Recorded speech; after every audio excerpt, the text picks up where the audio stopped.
Giving it all we got, giving it all we can, giving it all we got. Oh, climbing up to the top of the world, no fear, we're gonna make it. Everything we want is ours. Whoa. Oh, well. Hey, good morning from here on the Thai farm and my retired life, where the sun is already up. And I just got out of the house because, you know, what do you do when you can't do much? Because my fingers, I taped them together actually, or wrapped them together. They're wrapped up individually, but then they're wrapped together because I kept separating them, like banging it into something, and it would separate and irritate the stitches. So the nurse over there where we change our dressing every day says, will you quit doing that? You'll make it bleed. But one of the, ouch. There you go. He falls, puts his hand down on his stitches, they all bust open, and we're back to square one. But actually, I don't know what to do with myself sometimes if I have nothing to do. One of the challenges of being retired, I guess. I mean, there's always something to do, but you know, if you're a little bit injured, then it limits you.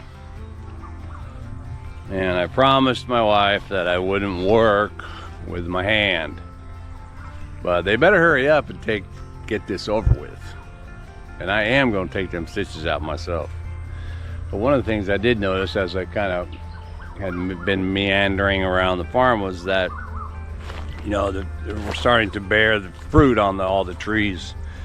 So I walked around, I looked at my old video where I did a video on I think just the fruit trees, I think it was, maybe. Or maybe it was fruits and vegetables or something.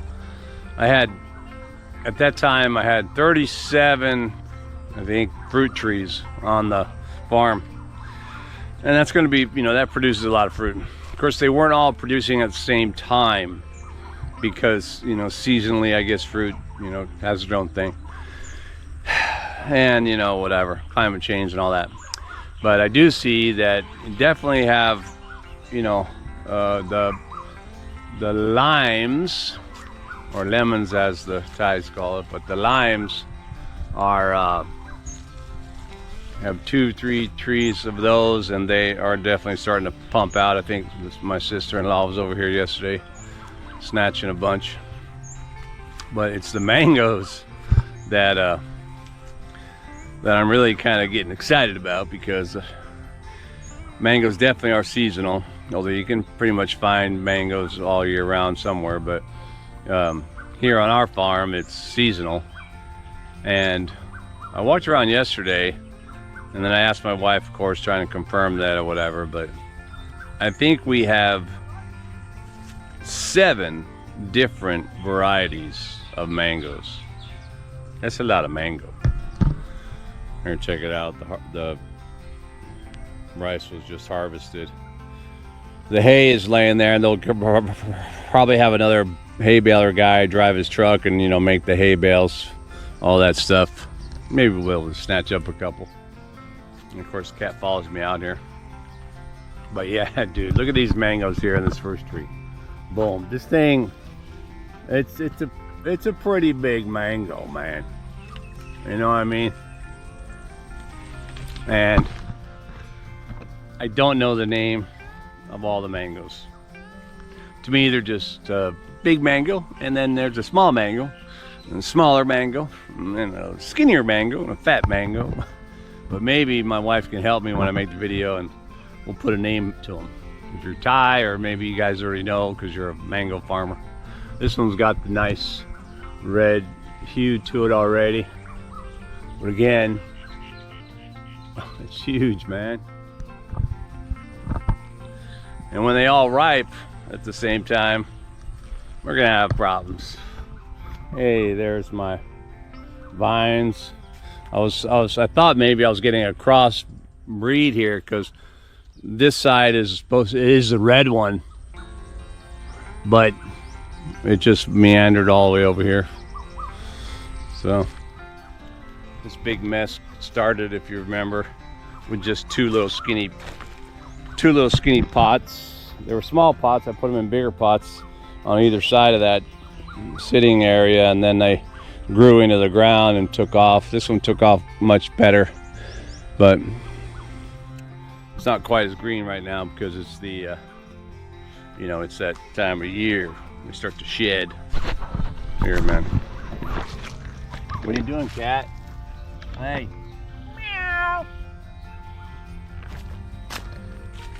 Another favorite spot to hang out and kill stuff. Catching lizards. He knows where all the good lizards are. This is actually, I think this tree is another one of those trees. So we have two of these same ones, maybe even three. This is one also, but it doesn't have fruit. There's another mango tree over there in the corner of the house that we don't have, that it hasn't bared fruit since we've been here, so that's a couple years. But it started to. I from my upstairs, I could see all the top having the little mangoes coming out, but they didn't really show up. And then there's this one, which are a little smaller ones. This is a totally different kind. It's got a little dimple in it. Totally another different kind of mango.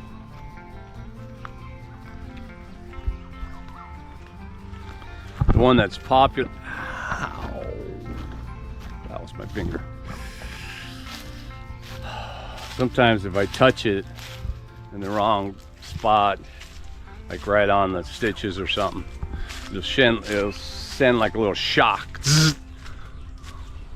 I think this mango tree right here, or I think these mangoes are the same as that one I just showed you. Maybe. But the popular ones they use for mango and sticky rice. You can see that at your Thai restaurants in California, as well as every market here. That tree is over here, and we usually take those mangoes to, you know, eat like that. But and my wife likes to say, it's funny, you know, I'll have the different mangoes, and she'll like to say like, oh, that one doesn't taste good, that one doesn't taste good, that doesn't taste. But to me, every mango tastes good. I don't care, as long as it's ripe anyway. Actually, some of the mangoes are better when they're green. You chop them up for, you know, like you can make just like you make papaya salad. You can make mango salad that way. She makes a mean dish that you chop up the mango and all that stuff with hot pepper and everything, and then you know, put it on top of fried fish and stuff. It's delicious. This tree here, this mango here, mangoes, see how skinny it is? I think this is the Momong Dokmai or whatever. The skinny mangoes that we use, Dot calls this, or in Thai, I think, I forget the name in Thai, but anyway, it's like the tongue of the snake. Pretty cool, huh? And this is another one. I think this is the one we use for sticky rice. You can see the different shapes. You know, they all have a little bit of a different shape. You know, this is rather plump, but it's got that little turn at the tip, in contrast to like that other one that has the dimple, or the one that's like this, you know, the snake tongue or whatever. Ow.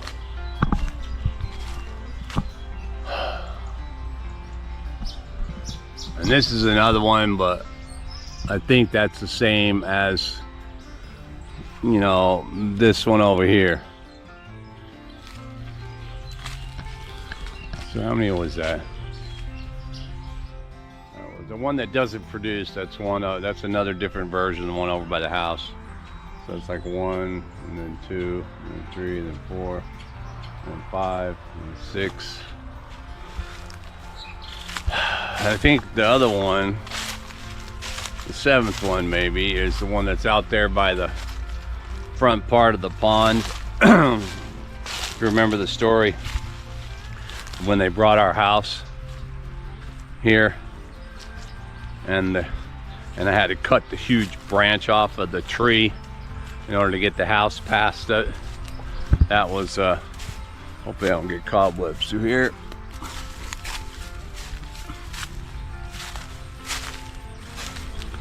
Yeah, that's, oh my God, look at that. I don't know if you can see that across the pond. But that mango tree has got a gazillion mangoes coming on it. I think that's another one. We definitely eat those. I eat those probably more often because that one produces a lot and they're easy just to grab right there. When I'm walking by, I think of it. But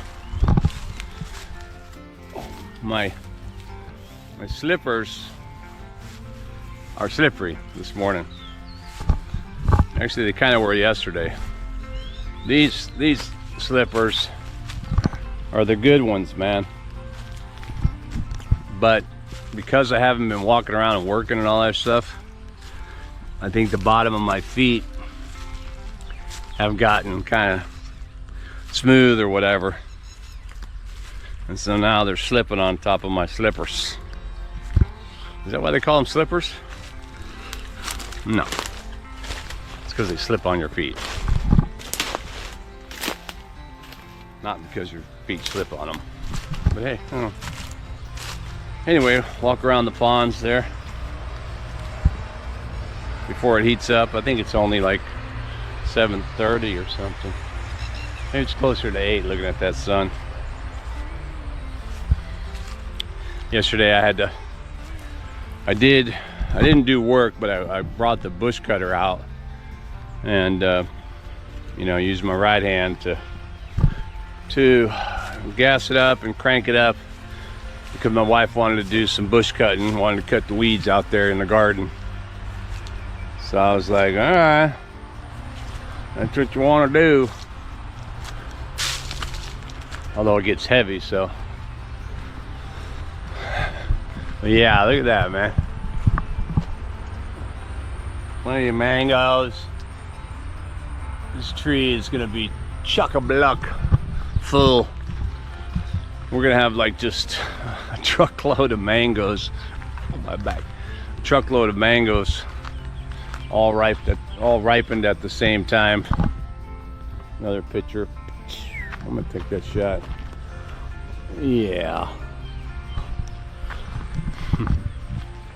And you know, people can come and get them. If you guys want a bucket of mangoes, come on by and grab them. Oh yeah, yesterday, so my wife was getting ready to grill up a steak from my dinner, and she came over here to the garden to grab some broccoli from our little small broccoli patch or whatever.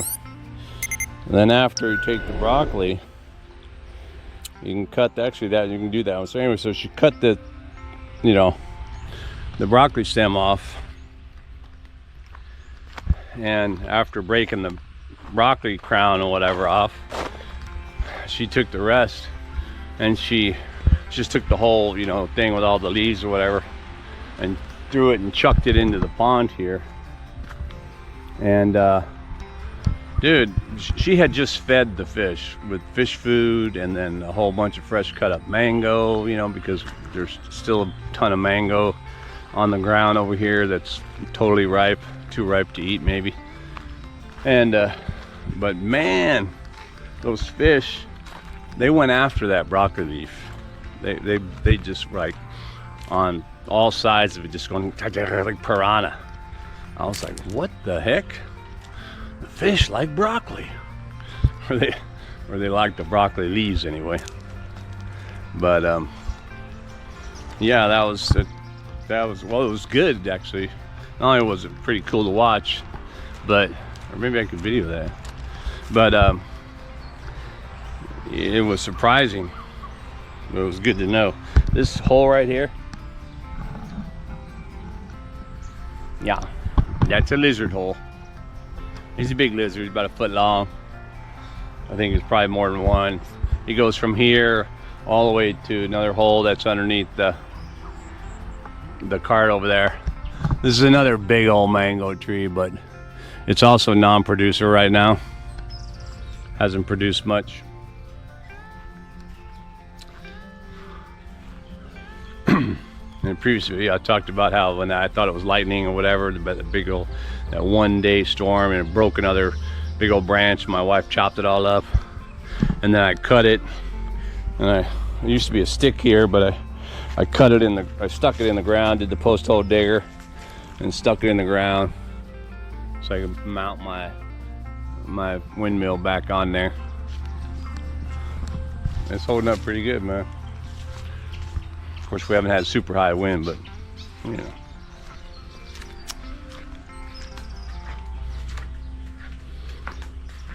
The bananas are not too, we're not in the banana production right now in terms of the crops or whatever. Most of the banana trees are growing new right now, or otherwise their bananas are young. This is that tree I was talking about. It's very close to the house. It hasn't produced mangoes yet since we've been here, but it probably will. That's the 7th version. This tree, you may be familiar, I call them mini mangoes, which are the I don't know, maplang or something like that. Anyway, it tastes like a mango. Probably got to be in the mango family. And but you can eat that whole thing when it's ripe, even the skin and whatever. When it's super ripe, I eat the whole thing. I think there's a seed, I don't eat that, but yeah. And this is in the banana area. Looks like I got one, and then looks like two. Yeah. At least 2 banana stacks growing. What do you call it, banana? I guess you call them just bananas. In this area. But yeah, mangoes, man. That's what life's all about. When I was growing up as a kid in Florida,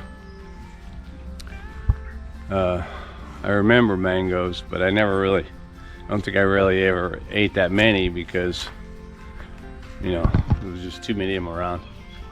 And I think I already told that story where we lived,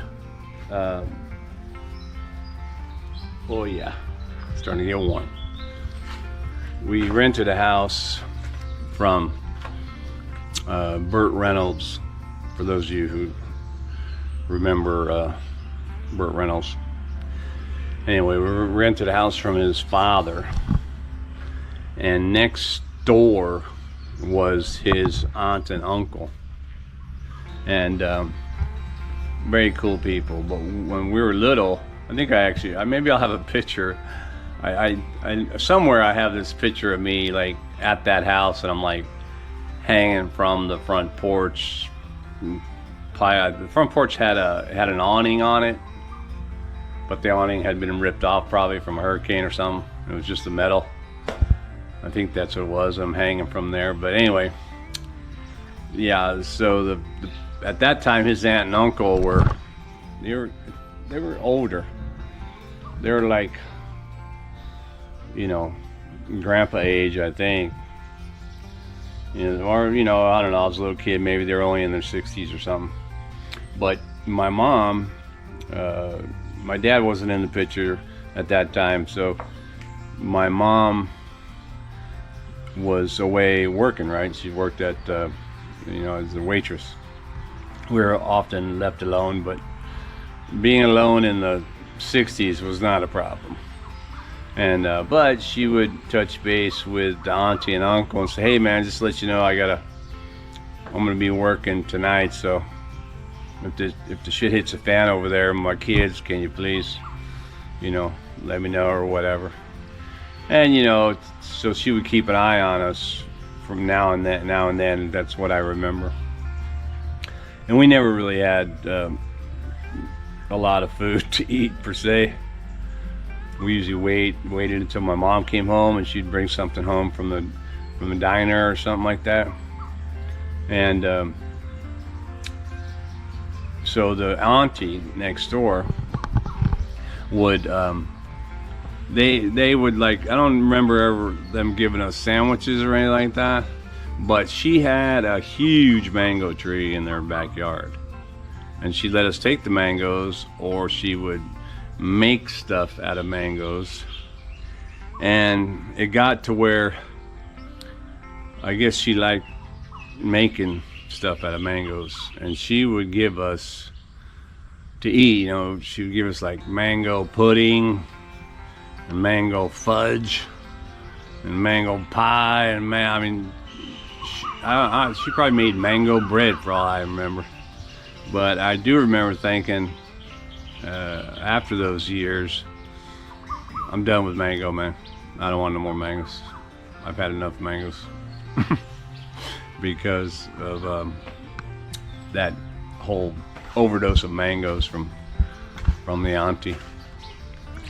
Years later, when I was in college, my mom still lived in Florida, and I was in California, but I'd fly out, you know, spend some time with my mom or whatever while I was traveling around doing whatever, you know, reminiscing of my childhood. And I went by my old house with the intention that I wonder if I think it was Miller, right? Ralph and Ed and Miller. The Millers were still living or next door.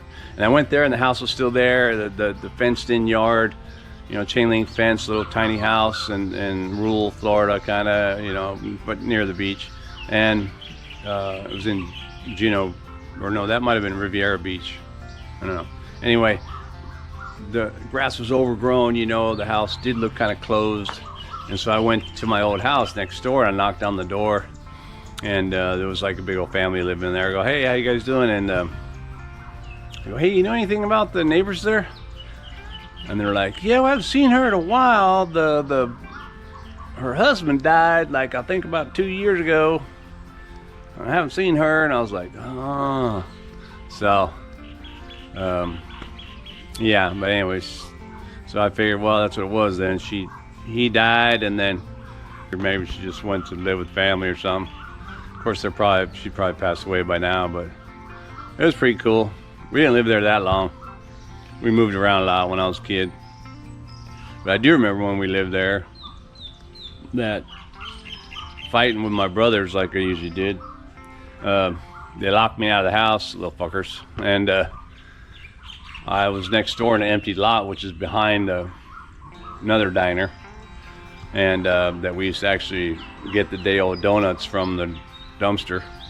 And I could put them in the oven, and they would be like brand new. But I was walking along the fence line in that lot and kicking the fence or something, and I kicked up a $10 bill. I always remember that because it was like $10 back in the 60s. It was like, you know, bonanza. And I ran back to the house to go, hey, bitches, you know. And of course they let me in, but my mom, I don't know if we called my mom. I think we wound up going somewhere and calling my mom at work and say, I found $10. And so she let us go to the McDonald's that was on a corner. That was when the sign said like maybe over 100,000 burgers sold instead of 10 billion or whatever it is now. But this cat just will not leave me alone. But so we all got Happy Meals. We didn't know Happy Meal back then, but and after that I still had like $6 something left, you know. And of course we gave that to my mom. And I remember when I was a teenager, I was probably 16 or something like that. I hit my mom up for that $6. I was going, you know, you owe me that $6 from McDonald's. that $10 I found when I was a kid. And she's like, what? Boy, don't let me slap you. But it was pretty cool. Pretty cool little memory that I have in my repertoire of memories as a child, and positive ones anyway. In the 60s, we probably all have horrible negative memories, but you know, that was when you were growing up. It's what it was like to be a kid, man. Cuts and scrapes and bruises and bashes and running around, shoplifting. Shoplifting penny candies. Well, again, it's getting ready to be a scorcher here today, so hope you enjoyed that little tour of my array of mangoes here on my Thai farm. And thanks for watching. Keep watching, and I'll get back at you with more nature here on the Thai farm.